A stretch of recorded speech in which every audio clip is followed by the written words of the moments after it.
Hello મિત્રો નમસ્કાર।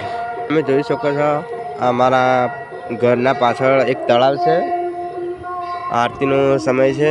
તમે જોઈ શકો છો તળાવ બહુ મોટું છે પણ હાલ બહુ ઝાડ ને બાર ઉગી જાય છે એટલે તમને બતાવવામાં તકલીફ પડે છે પણ વાંધો નહીં થોડું બતાવી દઉં।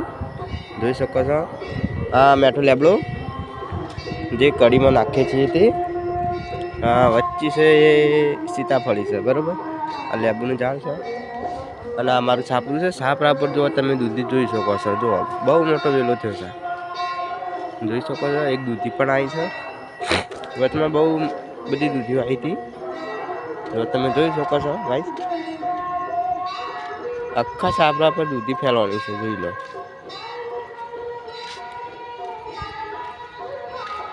જોઈ શકો છો તમે આ મારું નાનકડું છાપરું છે જુઓ આ દૂધી છે ગાઈસ। વિડીયો ગમે તો લાઈક કરજો, શેર કરજો અને સબસ્ક્રાઈબ કરજો।